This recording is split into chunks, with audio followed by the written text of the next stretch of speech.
ശരിയാണ്. നമ്മളെ കേന്ദ്രം നമ്മളെ പറഞ്ഞു പറ്റിച്ചു പലയാവർത്തി. എന്നിട്ട് തന്നാവട്ടെ വായ്പാ പണം കേന്ദ്രം കാര്യമായി സഹായിച്ചില്ല, സത്യം. പക്ഷേ ഈ നാട് സഹായിച്ചു. 772 കോടി രൂപ സർക്കാരിൻ്റെ മക്കൾ പണം റെഡിയായി കയ്യിലുണ്ട്. ഇതാ 2 വർഷം ആകാൻ പോവാണ്. 410 വീടിൽ ആകെ 178 ഇപ്പോഴും ചോർച്ച എന്ന പരാതി ഉയരുകയാണ്. ഒരൊറ്റൊരാൾ ആ വീട്ടിൽ കയറി താമസിച്ചിട്ടില്ല.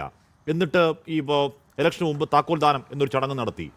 യഥാർത്ഥത്തിൽ നമ്മൾ അവരെ ചേർത്ത് പിടിച്ചതാണോ, അങ്ങനെ പിടിക്കുന്നെന്ന് പ്രതീതി ഉണ്ടാക്കിയത് മാത്രമാണോ ശ്രീ സുരേഷ് കുമാർ? അല്ല, ഞാൻ അതിന് മറുപടി പറയാം. അതിനു മുമ്പ് ഒരു 2 മിനിറ്റ് എടുത്തുകൊണ്ട് കോൺഗ്രസിൻ്റെ പ്രതിനിധി ചില കാര്യങ്ങൾ ഇവിടെ സൂചിപ്പിച്ചു. അതിൽ അദ്ദേഹം ഒരു അവകാശവാദം ഉന്നയിച്ചത് സർക്കാർ നിർമ്മിക്കുന്ന വീടുകളെ സംബന്ധിച്ച് അല്ലെങ്കിൽ CMDRFുമായി ബന്ധപ്പെട്ടുള്ള പണത്തെ സംബന്ധിച്ചുള്ള കൃത്യമായ കണക്ക് ടാക്സ് കൊടുക്കുന്ന ആളെന്നുള്ള നിലയിൽ എനിക്കറിയാൻ ഉത്തരവാദിത്വമുണ്ട്, ബാധ്യതയുണ്ട് എന്നാണ് അദ്ദേഹം പറഞ്ഞത്. നോക്കൂ, നിങ്ങൾ ഇവിടെ വയനാട്, മുണ്ടക്കൈ, ചൂരൽമല ദുരന്തബാധിതർക്ക് വേണ്ടിയിട്ടാണ് പണം പിരിച്ചത്. ആ പണത്തെ സംബന്ധിച്ചറിയാൻ ഞങ്ങൾക്കും അവകാശമുണ്ട്. കാരണം എന്താ അറിയാമോ, ഞങ്ങളിൽ പലരും യൂത്ത് കോൺഗ്രസ് എന്നോ അല്ലെങ്കിൽ DYFI എന്നോ യുവമോർച്ച എന്നോ വ്യത്യാസമില്ലാതെ ഇവരെ സഹായിച്ചിട്ടുണ്ട്. റെസീപ്റ്റുമായി ഞങ്ങളുടെ മുന്നിലേക്ക് വന്ന യൂത്ത് കോൺഗ്രസ്സുകാരെ സഹായിച്ചിട്ടുണ്ട്. ആ ഉത്തരവാദിത്തത്തിൻ്റെ അടിസ്ഥാനത്തിൽ ഞങ്ങൾക്കും അറിയാൻ ആഗ്രഹമുണ്ട്. അതല്ലാതെ നിങ്ങൾ കരുണാകരന് വേണ്ടിയിട്ടോ ശ്രീ CM സ്റ്റീഫന് വേണ്ടിയിട്ടോ പ്രതിമ നിർമ്മിക്കാനോ അവരുടെ ഓഫീസ് നിർമ്മിക്കാനോ പിരിച്ച പണം പോലെയല്ല ഇത് പാവപ്പെട്ട ദുരന്തബാധിതരുടെ പേര് പറഞ്ഞ് പിരിച്ചെടുത്ത പണമാണ്. ആ പണത്തെ സംബന്ധിച്ച്, അതിൻ്റെ പ്രവൃത്തിയെ സംബന്ധിച്ച് അറിയാൻ ഞങ്ങൾക്ക് ഉത്തരവാദിത്വമുണ്ട്. അത് പറയുമ്പോൾ ഒളിഞ്ഞുമാറി ഓടിക്കളിക്കുന്ന സമീപനം കോൺഗ്രസ് പ്രതിനിധി അവസാനിപ്പിക്കണം. ഇപ്പോൾ DYFI തന്നെ കണ്ടെത്തിയിട്ടുണ്ട്, അവിടെ ശിലാഫലകം നിങ്ങൾ ഇട്ടിട്ട് പോയി. ആ ശിലാഫലകം പോലും ഇപ്പോൾ അവിടെ കാണാനില്ല. ഒരു ആന ഇറങ്ങുന്ന ആനത്താര ആയിട്ടുള്ളൊരു സ്ഥലത്താണ് നിങ്ങൾ ഈ പാവങ്ങളെ പാർപ്പിക്കാൻ വേണ്ടി പോകുന്നത്. ഇത്രമാത്രം നിരുത്തരവാദപരമായി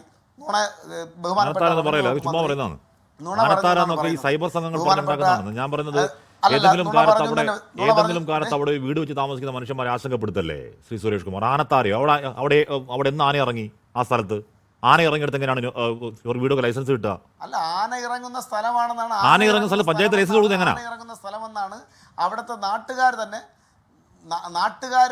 പഞ്ചായത്ത് പെർമിറ്റ് കൊടുക്കുന്നത് എങ്ങനെയാ സുരേഷ്?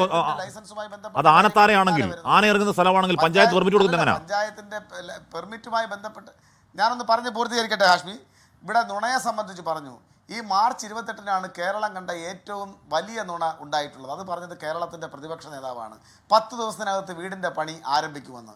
ഏപ്രിൽ 4-ന് ബഹുമാനപ്പെട്ട KPCC പ്രസിഡന്റ് പറഞ്ഞു, വീട് വയ്ക്കാൻ പോയിട്ടൊരു കല്ലിറക്കി വയ്ക്കാനുള്ള പൈസ പോലും ഞങ്ങളേലില്ല, ഇനിയും ലക്ഷക്കണക്കിന് രൂപ ഇടപാടുമായി ബന്ധപ്പെട്ട്, വസ്തു ഇടപാടുമായി ബന്ധപ്പെട്ട് ഞങ്ങൾക്ക് കൊടുക്കാനുണ്ട് എന്ന് അദ്ദേഹം പറയുകയുണ്ടായി.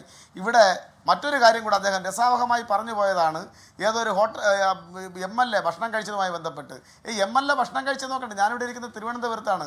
നിങ്ങൾ ആ സെക്രട്ടേറിയറ്റിൻ്റെ പുറകിൽ ഒരു പാവപ്പെട്ട തട്ടുകടക്കാരനെ യൂത്ത് കോൺഗ്രസ്സുകാർ അങ്ങേയറ്റം അയാളെ ജീവിക്കാൻ അനുവദിക്കാത്ത നിലയിലേക്ക് അന്നം തരുമെന്ന് പറഞ്ഞ് അവിടെ നിന്ന് ചായയും വടയും കഴിച്ചിട്ട് പോയി. അയാളുടെ അതിജീവനം ഉറപ്പാക്കിയത് ആരാണെന്ന് അറിയാമോ? DYFI bucket collection നടത്തിയിട്ടാണ്.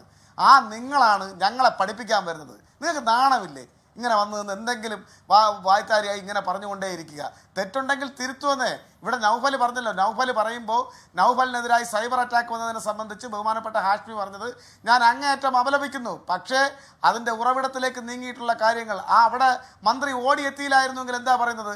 നിരുത്തരവാദപരം. തിരിഞ്ഞു നോക്കിയില്ല. ഉത്തരവാദിത്തപ്പെട്ട ഒരാളും അങ്ങോട്ട് വന്നിട്ടില്ല.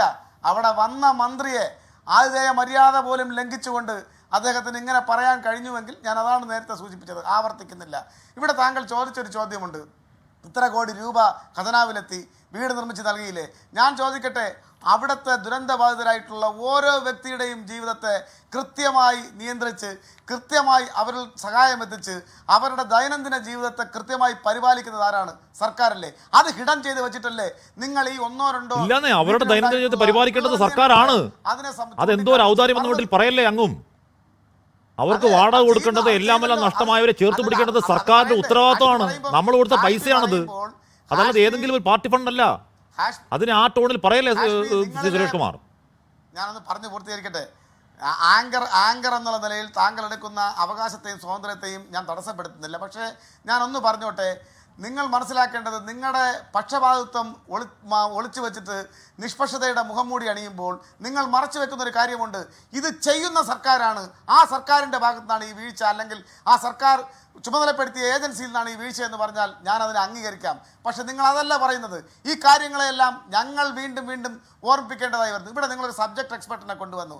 അദ്ദേഹം പറഞ്ഞത് എന്താണ്? ഒരു വീട്ടിലുണ്ടായ വിള്ളലും പാലാരിവട്ടം പാലത്തെയും സമീകരിച്ച് കാണിക്കുകയാണ് നമ്മുടെ മുമ്പേ. രണ്ടും ഒരേപോലെയാണ്. എത്രമാത്രം ബ്ലണ്ടറാണ് ഈ ചർച്ചയ്ക്കുള്ളിൽ പോലും, അതായത് ഇത്രയും ഗൗരവമായി നടക്കുന്ന ഒരു ചർച്ചയ്ക്കുള്ളിൽ പോലും പറയാൻ അദ്ദേഹത്തിന് യാതൊരുവിധ മടിയും തോന്നാത്തതെന്നാണ് എന്നെ അതിശയപ്പെടുത്തിയത്. അങ്ങനെയാണോ നമ്മൾ ഈ കാര്യത്തെ അഡ്രസ്സ് ചെയ്യേണ്ടത്? പാലാരിവട്ടം പാലവും അതിൻ്റെ നിർമ്മാണവും ഇവിടെ മുണ്ടക്കൈ ചൂരൽമലയിലെ ടൗൺഷിപ്പിൽ ഒരു വീടിനുണ്ടായിട്ടുള്ള വിള്ളലും, ആ വീടിന് വിള്ളലുണ്ടായിട്ടുണ്ടെങ്കിൽ അത് പൊളിച്ചു കളയുന്ന ആ ഏജൻസിക്ക് അതിന് ഉത്തരവാദിത്വമുണ്ട്. പൊളിച്ചു മാറ്റിയിട്ട് മനോഹരമായ വീട് നിർമ്മിക്കാനുള്ള ഉത്തരവാദിത്വം സർക്കാരിനും ആ ഏജൻസിക്ക് അടിവരയിട്ട് തന്നെ പറയുകയാണ്. അത് ചെയ്യും, അത് ചെയ്യുമെന്നുള്ള ഉത്തരവാദിത്വം റവന്യൂ വകുപ്പ് മന്ത്രി ഇത് അറിഞ്ഞ ഉടൻ അവിടെ എത്തിയില്ലായിരുന്നുവെങ്കിൽ നിങ്ങൾ എത്രമാത്രം അപഹസിച്ചാൻ അദ്ദേഹത്തിനെതിരെ. സുരേഷ് കുമാർ മേശപ്പുറത്ത് കയറി നിന്ന്, ടേബിളിന്റെ മുകളിൽ കയറി നിന്ന് ഈ മാർക്കർ പണി മായ്ക്കലല്ല മന്ത്രിയുടെ പണി. തന്റെ ടേബിളിന്റെ മുകളിൽ ഇരിക്കുന്ന ഈ പറയുന്ന ബാക്കി 408 വീട്ടിലെ ബാക്കി ആൾക്കാർ വീടിന്റെ പണി പൂർത്തിയാക്കലാണ് മന്ത്രിയുടെ പണി. അല്ലാതെ കയറുന്ന മാർക്കർ പണി മായ്ക്കൽ മന്ത്രിയുടെ പണിയല്ല. അത് പിഴയുടെ ഉദ്യോഗസ്ഥരുണ്ട് അവിടെ. എല്ലാ കാര്യങ്ങളെ സംബന്ധിച്ചും ഹാഷ്മി ഞാനൊന്ന് പറയട്ടെ, ഒരു സെൻറ്റൻസേ ഉള്ളൂ. എല്ലാ കാര്യങ്ങളെ സംബന്ധിച്ചും ബഹുമാനപ്പെട്ട ഹാഷ്മിയും ഞാനും കോൺഗ്രസിൻ്റെ പ്രതിനിധിയും നൗഫലും ഒക്കെ ഇവിടെ പറഞ്ഞത് ഈ എഡ്യൂക്കേഷണൽ ക്വാളിഫിക്കേഷൻ്റെ അടിസ്ഥാനത്തിലാണല്ലോ നമ്മളെല്ലാവരും പറഞ്ഞത്. അത് ക്രാക്കിലായിരുന്നാലും ശരി, മറ്റു കാര്യങ്ങളായിരുന്നാലും ശരി, വെള്ളം കെട്ടി നിർത്തുന്നതിനായിരുന്നാലും ശരി, സബ്ജക്ട് എക്സ്പെർട്ടുകളാണല്ലോ നമ്മൾ. അതുകൊണ്ടാണല്ലോ നമ്മൾ ഇത്രയും ആധികാരികമായി പറഞ്ഞത്. അവിടെ ബഹുമാനപ്പെട്ട റവന്യൂ വകുപ്പ് മന്ത്രി പോയി അതൊന്ന് പരിശോധിച്ചിട്ട് അഭിപ്രായം പറഞ്ഞത് മഹാ അപരാധമായി ചിത്രീകരിക്കുന്ന നമ്മളെല്ലാവരും എല്ലാം തികഞ്ഞവരാണല്ലോ. ജിൻഡോയും നമ്മൾ ഹാഷ്മിയും ഞാനും ഒക്കെ എല്ലാം തികഞ്ഞവരായതുകൊണ്ടാണല്ലോ നമ്മൾ ഇങ്ങനെ പറയേണ്ടി വരുന്നത്. അദ്ദേഹം പോയത് മാത്രമാണ് വലിയ അപരാധമായി ചിത്രീകരിക്കുന്നത്. അല്ല സാറേ, അദ്ദേഹം പോയതൊന്നുമല്ല അപരാധം. നമ്മളുടെ നോർമൽ പൈസയേക്കാൾ 10 ലക്ഷത്തിലും അധികം പണിയുന്ന ഹൈ എൻഡ് വീടിൽ ചോർച്ച ഉണ്ടാവുന്നതാണ് അപരാധം. അത് ചെയ്ത് ഊരാളുകളാണ്. ഊരാളുകളെ തള്ളിപ്പറയണം നിങ്ങൾ. സർക്കാർ ഊരാളുകളെ ന്യായീകരിക്കാൻ ഒരു ബാധ്യത നിങ്ങൾക്കില്ല. ഉണ്ടോ? ഞാൻ സുജിൻഡോ ഞാനൊന്ന് പറഞ്ഞോട്ടെ, ഞാൻ എവിടെയെങ്കിലും ഊരാളുങ്കലിനെ വേണ്ട. നമ്മൾ ഊരാളുങ്കലിന്റെ PR വർക്ക് എടുക്കേണ്ട ഒരു കാര്യമില്ല. ഞാൻ താങ്കൾ ചെയ്തെന്നല്ല പറയുന്നത്. ഊരാളുങ്കൽ ഇവിടെയുള്ള ഏജൻസി, സർക്കാർ വിശ്വസിപ്പിച്ച ഏജൻസി, അവർ വെച്ച വീട് വിള്ളലുണ്ടെന്നുണ്ടെങ്കിൽ അവരെ കർശനമായി ചോദ്യം ചെയ്യണം. അല്ലാതെ മാർക്കർ വായിക്കുകയല്ല ചെയ്യേണ്ടത്.